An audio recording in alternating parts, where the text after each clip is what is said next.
bicho. As pessoas às vezes olham assim e falam, mas o coroinha tá indo ali botando R$5, fazendo a fezinha dele e tal.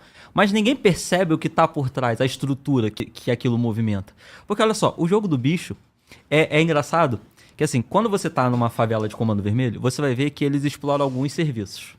Quando você tá numa favela de milícia, eles exploram alguns serviços. Quando você tá numa favela de terceiro comando, eles também exploram alguns serviços. Mas ninguém, nem o terceiro comando, nem o ADA, nem a milícia, Comando Vermelho, nenhum deles mexe com o jogo do bicho. Nenhum deles mexe com caça-níquel. Ninguém, cara. E aí as pessoas... Mas aí quem tá aqui do lado de fora, olha o velhinho indo lá fazer uma fezinha na banca, com outro velhinho que é o que recebe o dinheiro da aposta, e fala, cara, esse pessoal não é perigoso. Mas olha só, se eles não são perigosos, por que o Comando Vermelho não toma os pontos? Não toma os pontos. Por que a milícia não toma os pontos? E se eles não são perigosos, como é que todo mundo sabe que fulano de tal é bicheiro, estava no camarote da escola de samba tal, e não tem um membro do Ministério Público pra falar assim, pô, vamos acionar a PM aqui, vamos acionar a Polícia Civil e vamos lá pegar o cara. Olha o nível de estrutura, de coisa. Aí, realmente, contar pra uma pessoa de outro estado como que isso funciona. Olha, tem um criminoso que todo mundo sabe o nome dele, ele é famoso, fica com os famosos, tá no meio de todo mundo, não tá escondido e não dá pra prender. E ele convive bem. E convive bem, sabe? E aí, como você falou, a Liesa, ela é uma empresa, é o CNPJ do jogo do bicho. Sim. E todo mundo sabe disso. E olha, só para dizer, a Liesa é auditada, a Liesa tem conselheiro, tem tudo, tá? Mas, de fato, ela foi formada há anos, né? Numa conveniência dos presidentes das escolas de samba, que eram contraventores, e vários foram presos. Então, tá? Não estou acusando a Liesa de criminosa, não, pelo amor de Deus. Mas ela é a oficialização dessa organização, que, inclusive, senta com a Rede Globo para negociar contratos de transmissão. Então, olha como é complicado isso. E aí você tem políticos que falam da legalização do jogo. Não, porque para acabar com o poder do jogo do bicho, a gente vai legalizar o jogo. E aí rolam os projetos lá em Brasília, né? Pra gente ter como se fosse uma Las Vegas no Brasil. Sim. E eu acho, esquecendo o conservadorismo aqui, sem hipocrisia, seria algo que seria benéfico economicamente para o país. Agora, quando você percebe a forma como o projeto está sendo construído, é o seguinte, olha, um município como o Rio de Janeiro, que tem 4 milhões de habitantes, 7 milhões, não sei ao certo, só pode ter 2 cassinos. Pô, peraí. Só 2 cassinos.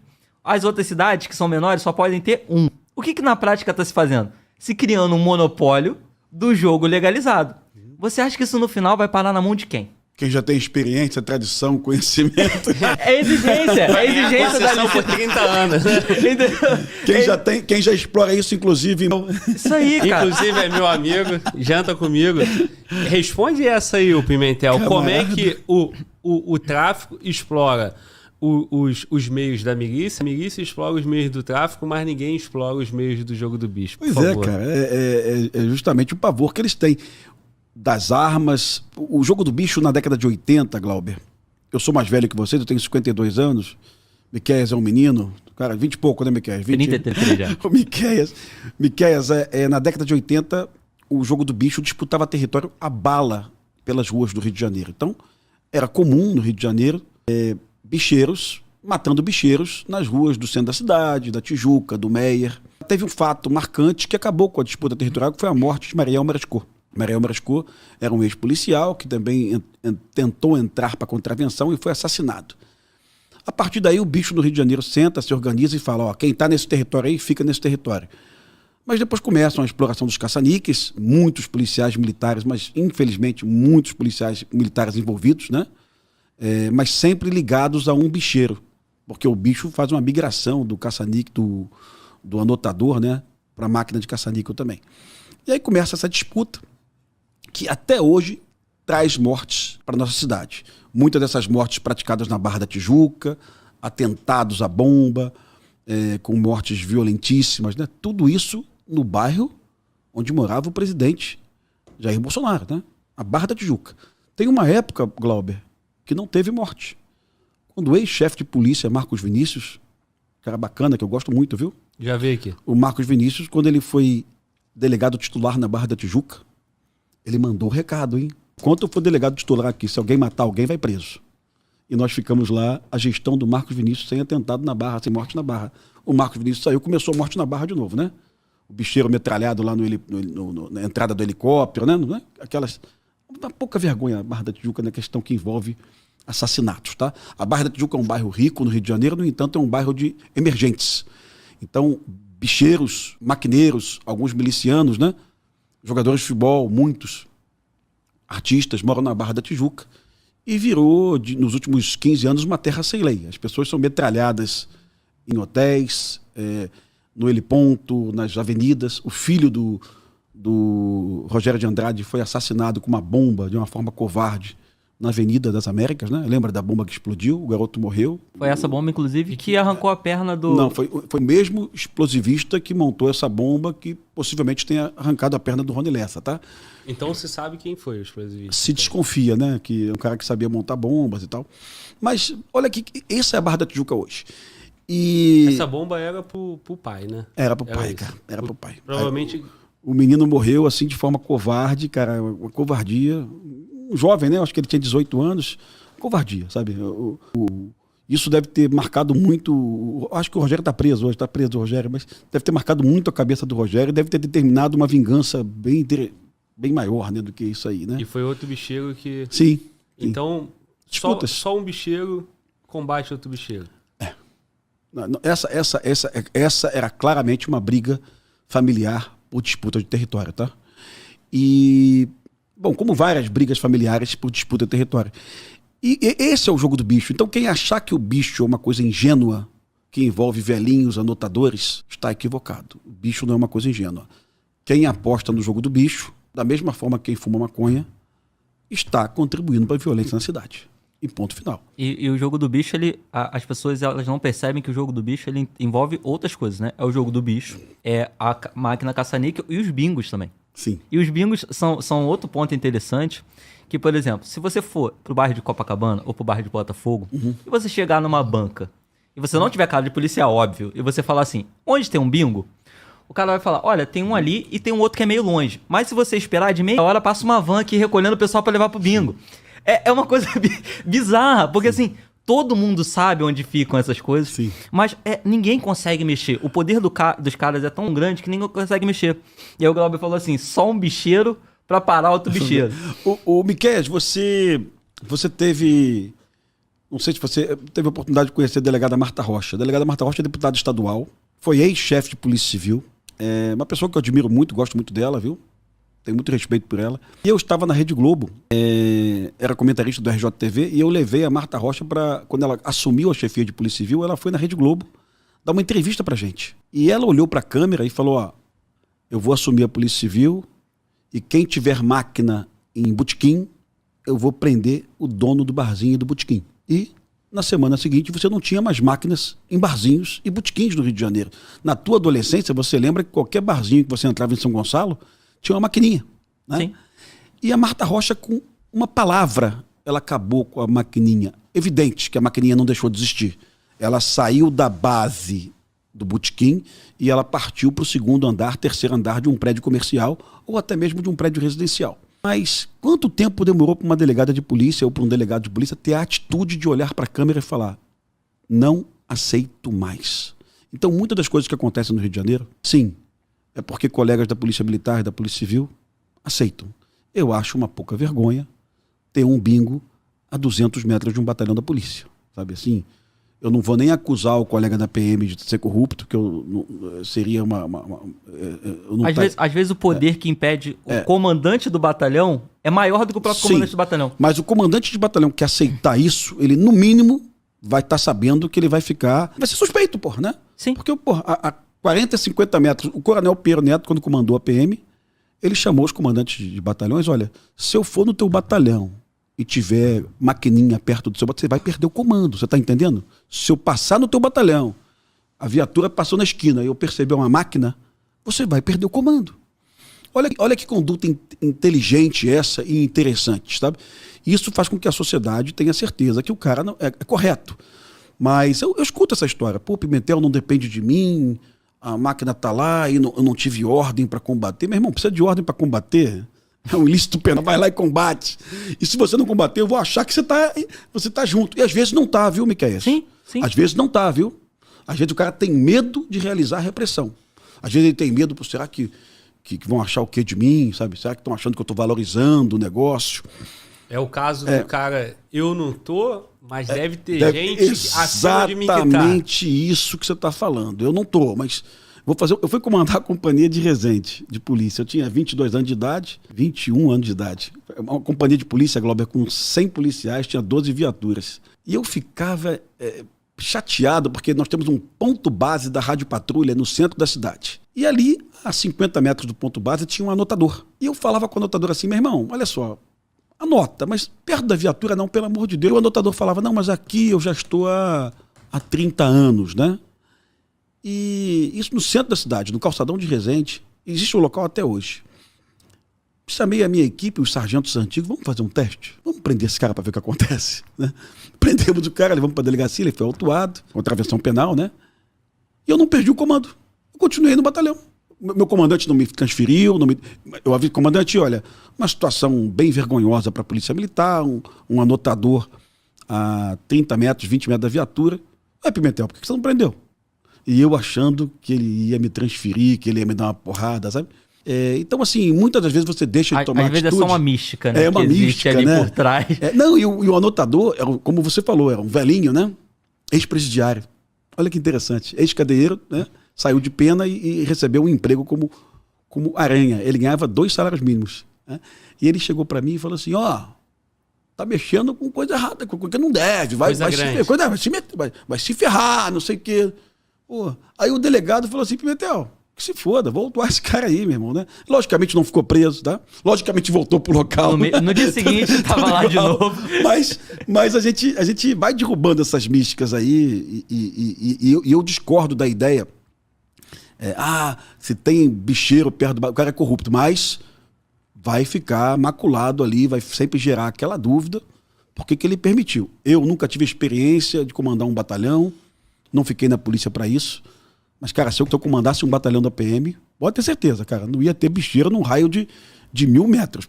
Eu não ia permitir. Eu estava do lado da minha esposa num domingo na cama, assistindo o Globo News. Me deu um ódio do Rivaldo, camarada. Quando eu terminei de ver aquilo, me deu uma raiva. Eu falei, esse cara me enganou. Porque são poucos policiais na minha vida, talvez uns 5, que eu apresentei para minha família. Porque eu tinha uma precaução desde o BOP. Minha família não vai conhecer policial, porque é só decepção. Você apresenta para o policial, amanhã o cara está envolvido com coisa errada. Então, no Rivaldo, a minha esposa conheceu o Rivaldo, eu acho que meu filho também conheceu, não tenho certeza, sabe?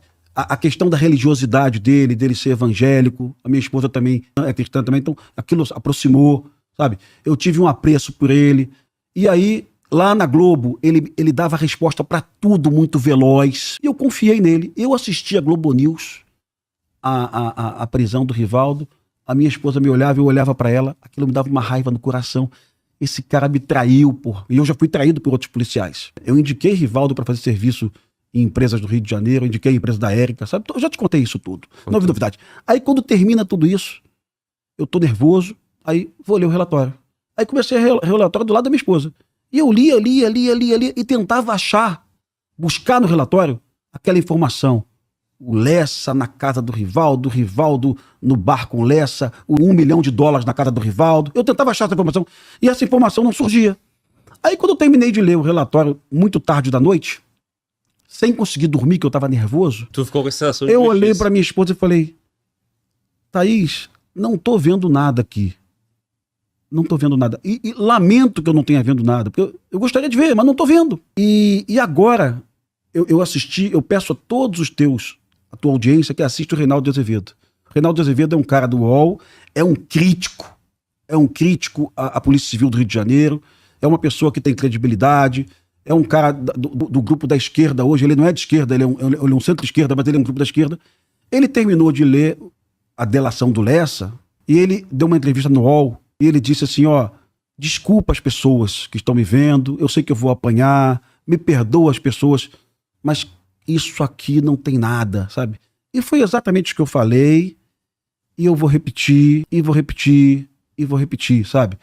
Quem quer justiça, e agora eu tô vendo o próprio Chico Alencar não está defendendo o Rivaldo, não está defendendo o Rivaldo, mas o Chico Alencar está dizendo, olha, essas pessoas têm que ser ouvidas.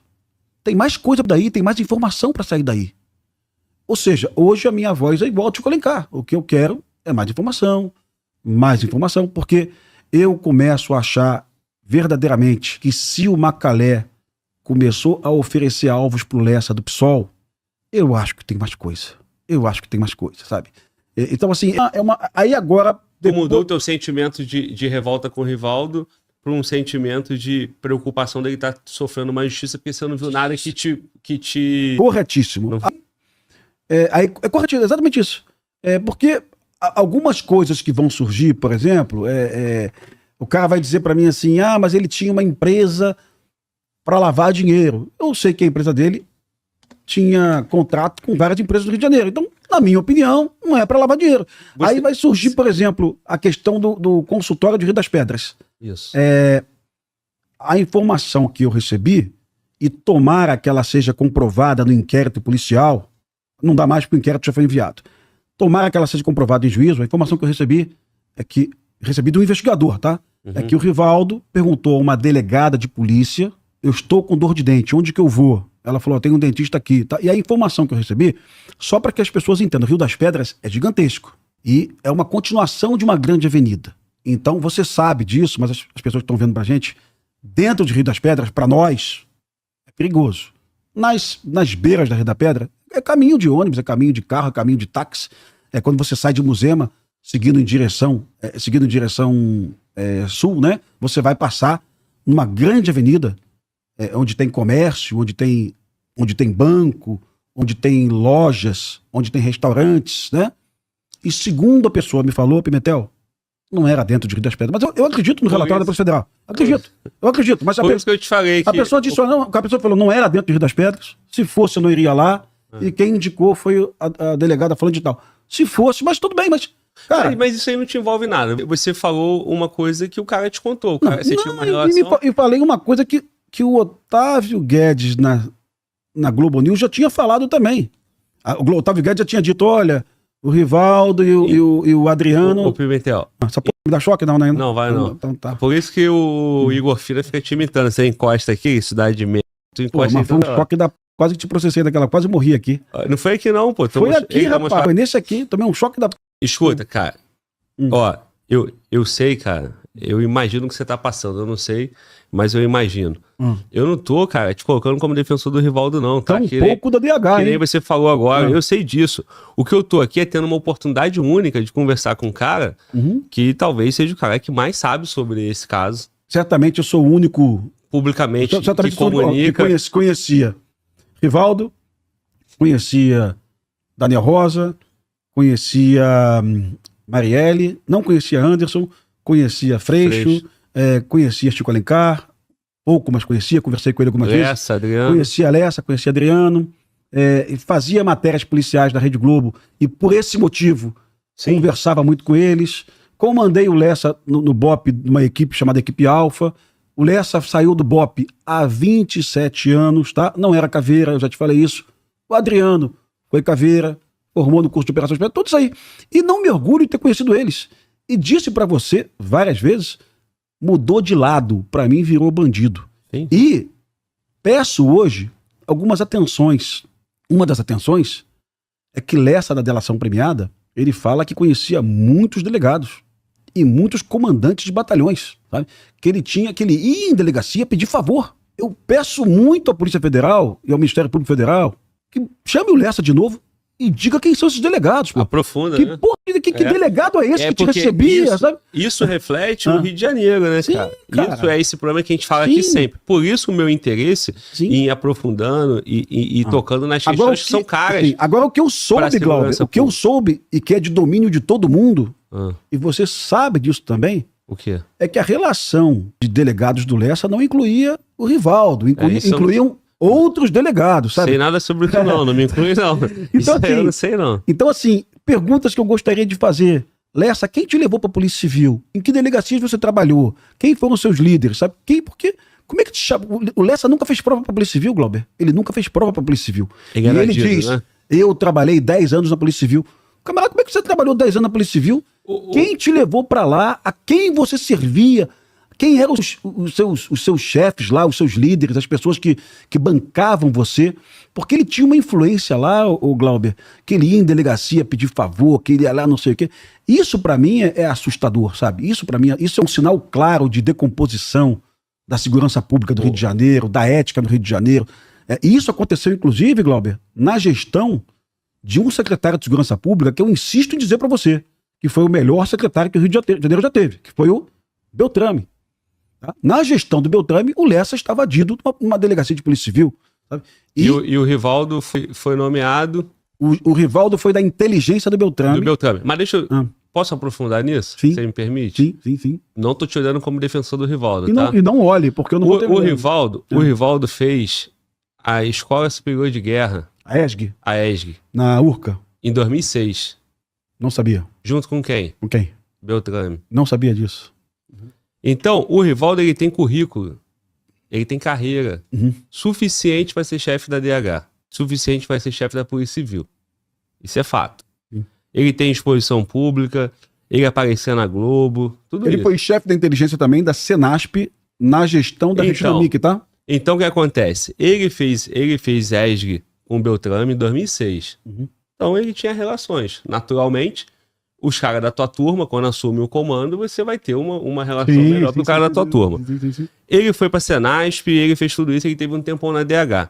Não tô discutindo a capacidade do Rivaldo. O problema é, se confirma as coisas que estão no ar que ele possa ter feito, ele traiu você, a população do Rio, o Beltrame, todo mundo, pô. A Senasp. Essa que é a minha revolta. Sim. Minha revolta não é contra o homem, a pessoa, o marido da Érica, não é nada disso. Sim. É que você, quando você pega um cara com uma carreira dessa, um cara que você assistia na televisão, falando, se compadecendo das dores da família que teve gente, homicidiado. Quando você vê um cara que dá um compromisso, que vai investigar, podem contar comigo e tal, e aí tu vê o cara envolvido, isso é pra revoltar. Eu entendo a tua confiança que você tem nele e por isso você teve a coragem, a hombridade de chegar e falar. Admirável. Eu falei pra você, volto naquela brincadeira. Irmão, tu vai nessa? Tu vai acertar o bilhete sozinho?